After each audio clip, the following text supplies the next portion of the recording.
और ये बटवा किसका है? सरदार जी, ये मेरा बटवा है। बीबी, ये मुंडा तेरा गुनहगार है।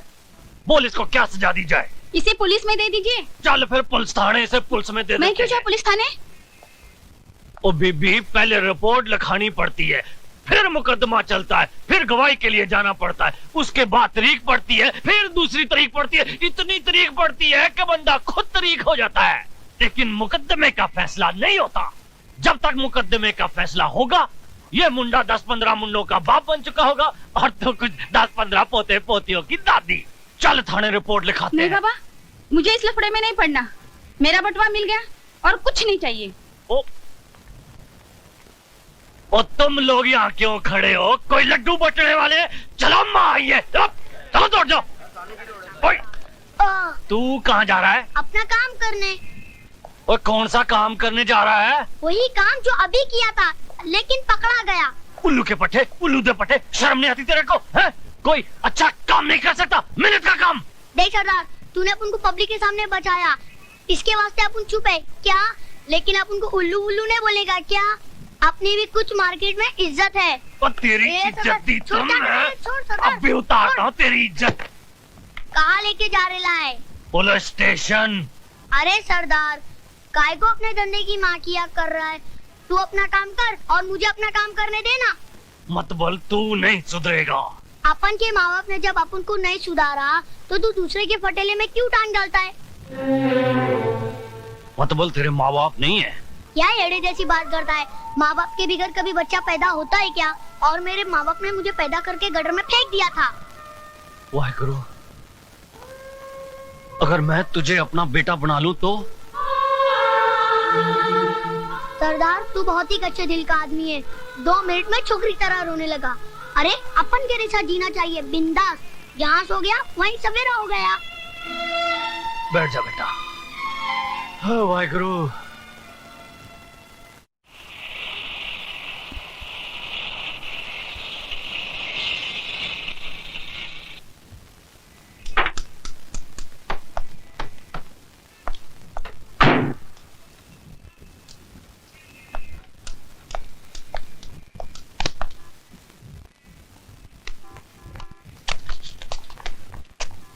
नमस्कार।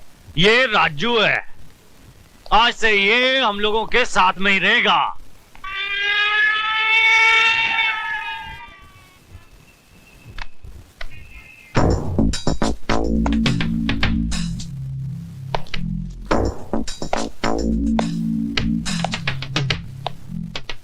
इंस्पेक्टर साहब जी, इस मासूम का कोई कसूर नहीं है।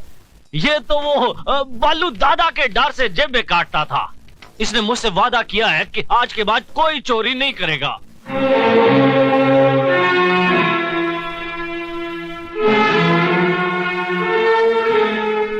इंस्पेक्टर नहीं बाबा, फिरोज। हाँ, कई साल पहले एक औरत का मंगलसूत्र चुरा कर जो भाग रहा था, जिसे अगर आपने बचाया नहीं होता तो शायद एक मुजरिम के रूप में वो खड़ा होता। फिरोज, ओए,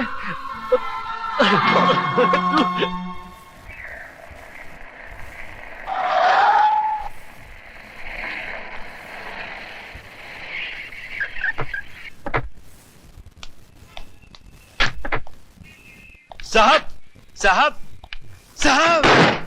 अंधा है क्या? नहीं बाबू, भूखा हूँ, इसलिए लड़खड़ा कर गिर गया। देख, तेरे गिरने से क्या हो गया? मामूली सा दाग लग गया है, मैं अभी इसे साफ किए देता हूँ। तेरी नजर में ये मामूली सा दाग होगा, मगर हमारी नजर में ये कार बिल्कुल बेकार हो गई है। और राय बहादुर उस चीज को कभी इस्तेमाल नहीं करता जिस पर एक भी दाग लग गया हो। सिक्योरिटी, इस गंदगी को बाहर फेंक दो और फिर दोबारा ये इस ऑफिस की इर्द गिर्द भी दिखाई ना दे। चले बुड्ढे, बाहर निकाल, चल।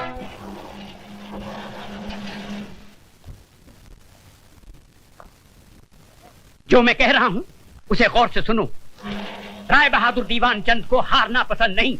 60 साल की जिंदगी में ये पहली बार ऐसा हुआ है कि एक इतना बड़ा प्रोजेक्ट हमारे नाक के नीचे से कोई निकाल कर ले गया हो।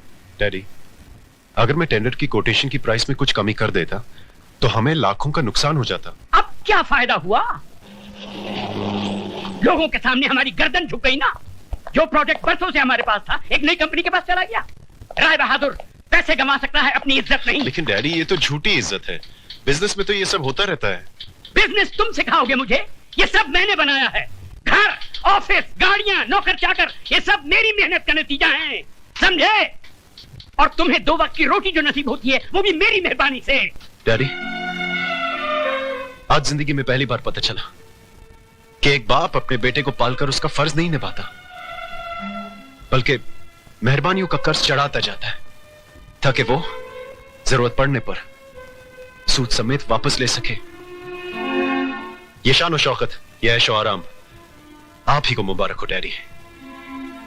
जीने के लिए सिर्फ 2 रोटी की जरूरत होती है और वो मैं कोई भी काम करके कमा लूंगा। Good bye mister Rai Bahadur.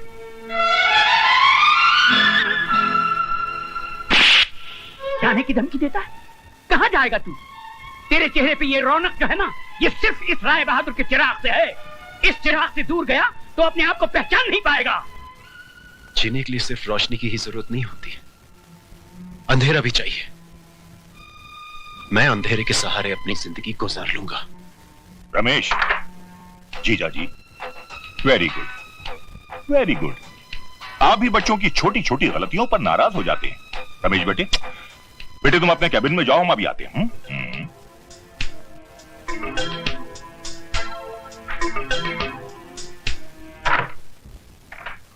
साले साहब, आपको नहीं मालूम कि इस बेवकूफ की वजह से। जीजा जी, जीजा जी, रमेश मां की गोद में पलकर बड़ा हुआ है और आज बाप के कांधों पर।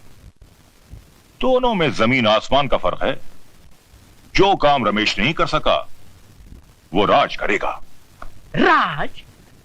साले साहब, लगता है लंदन में रहते रहते आप सठिया गए।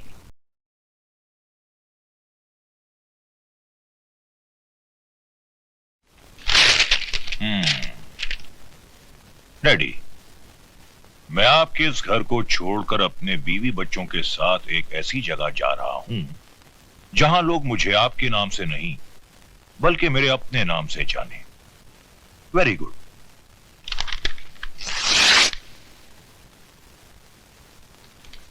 आपने खत क्यों फाड़ दिया? मैंने फैसला कर लिया है। तो तुमने जाने का फैसला कर लिया है? Very good, very good. इसके बारे में अपनी बीवी और बच्चे से पूछा? बीवी बच्चों से क्या पूछना, पत्नी का घर वही होगा जहां पति रहेगा। हरगिज नहीं। तुम क्या समझते हो, इस बेवकूफी के रास्ते पर मैं तुम्हारे साथ चलूंगी? अपने बच्चे के सर से हवेली हटाकर उसे गंदी झोपड़ी में डाल दूंगी?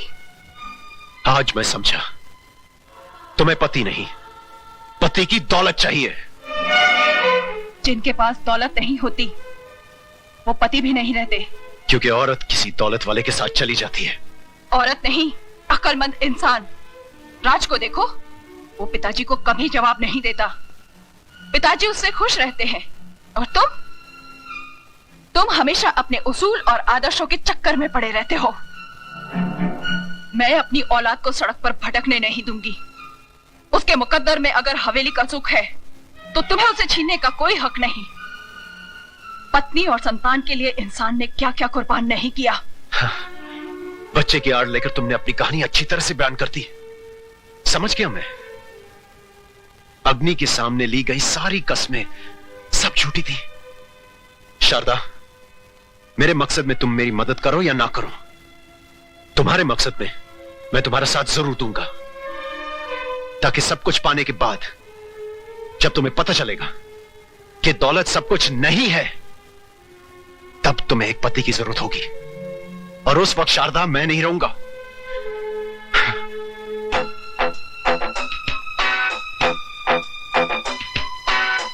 बेटी, मामा प्यारे का यह कहना है कि जो गरजते हैं वो बरसते नहीं। और अगर कभी ऐसा हुआ तो अपने पति को मेरे पास लंदन भेज देना। मैं जीजा जी के कारोबार के साथ साथ इसकी भी देखभाल कर लिया करूंगा। Very good.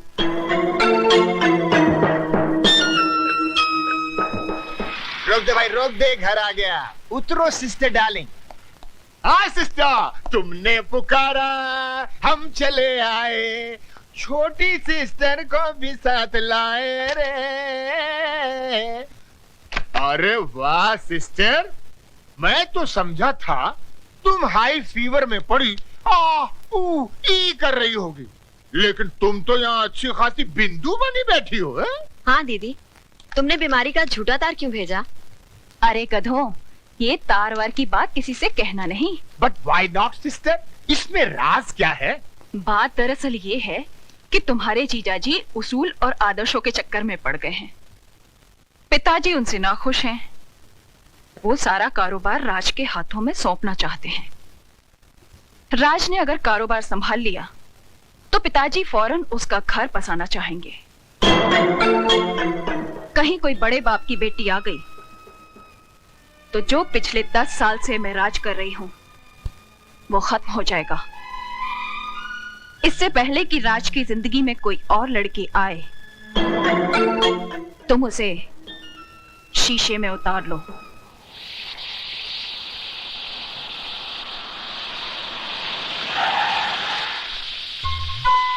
चलो मौसी, पैदल चलते हैं, दादी परेशान हो रहे होंगे।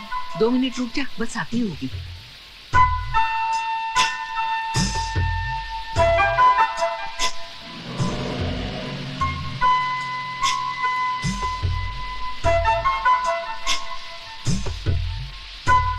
अरे छोटे मालिक, आप? अरे मौसी, आओ गाड़ी में बैठ जाओ।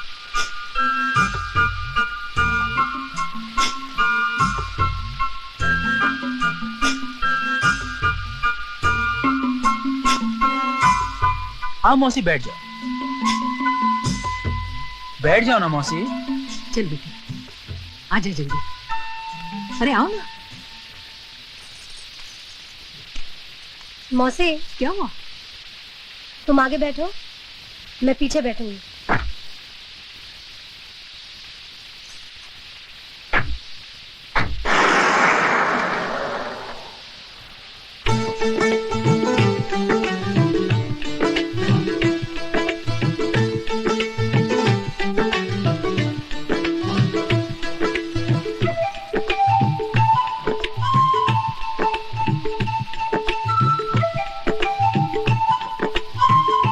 मौसी, कुत्ते की नजर हर वक्त छिचड़ों पर ही क्यों होती है? क्योंकि वो कुत्ता है। अगर आदमी की नजर छिचड़े पर हो तो? वो तो कुत्ते से भी बदतर है।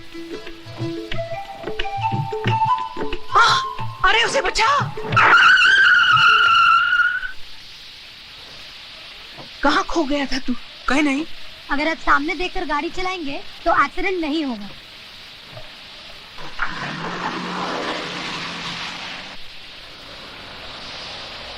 ताती वाव न लगी पार ब्रह्म शरणाई।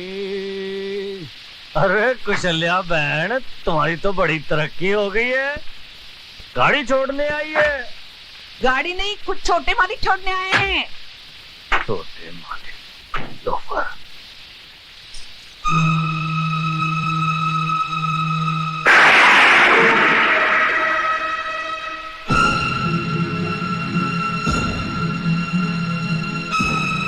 गल अब समझ में आई, कसाई के दिल में रहम क्यों आया। कुशल्या बहन, 40 साल से इन रईस जादों के साथ रहने के बावजूद भी तुम इनको नहीं पहचानी, पर मैं जानता हूं इन्हें। रास्ते में कोई गरीब पड़ा हो ना तो उसकी मदद करने के लिए ये अपनी गड्डी नहीं रोकेंगे, लेकिन जैसे ही कोई लड़की अपनी जवानी का बोझ अपने कंधे पे उठाए चली जा रही हो, उसे देखते ही इनके कदम दया धर्म की ब्रेक पे फौरन चले जाते हैं। क्यों राज साहब, ठीक कहा ना मैंने? ये करतार सिंह तुम्हारे जैसों की नस्ल से बड़ी अच्छी तरह से वाकिफ है। और सुनो, दोबारा गलती से भी मेरी बेटी के करीब आने की कोशिश ना करना। जाओ जाओ।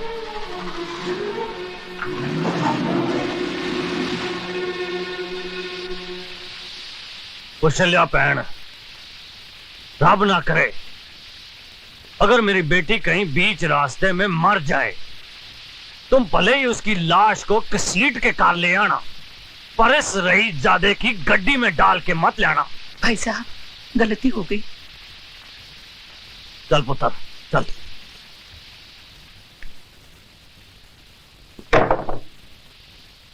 ये कौन है? ए शानी, जरा अपनी जुबान को ब्रेक लगा। फिर उठा लाए किसी को? मैं खुद नहीं आया था, वो तो सरदार जी को चांस दे रहा था कि मुझे सुधार के थोड़ा पुण्य कमा ले। बेटी ये राजू है, बड़ा ही प्यारा बच्चा है, बेचारे के माँ बाप नहीं है। इसका मतलब ये भी मेरी तरह लावारिस है। ए, क्या तू भी बिगड़ेली थी मेरी तरह? नहीं, मैं सुधरेली थी। तो फिर इधर सरदार जी की स्कूल में क्या करी है? तुम जैसों को सुधारने का इंतजाम करती हूँ। चल पहले हाथ मुंह धो। काय को जाता है कि एक फटके में सारा बोल वचन दूर कर दूं। सरदार जी, ये फूलन देवी है क्या? नो, झांसी की रानी। दार जी, पापा को दो प्यार जी। जीती रहे। ये तो इमोशनल फैमिली लगती है। माला, आती हूँ रीमा। अरे बाबा देर हो रही है, जल्दी चलो। दार जी, मैं स्कूल जा रही हूँ, शाम को मिलूंगी, नाश्ता कर लेना। ठीक है पुत्र, अपना ख्याल रखें।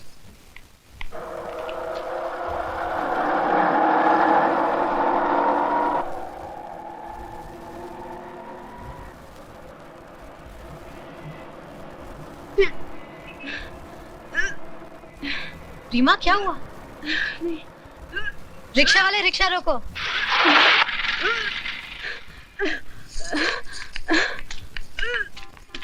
तू ठीक तो है? रीमा क्या हुआ तुझे? हुआ नहीं, होने वाला है। बारात आने से पहले बच्चा आ गया।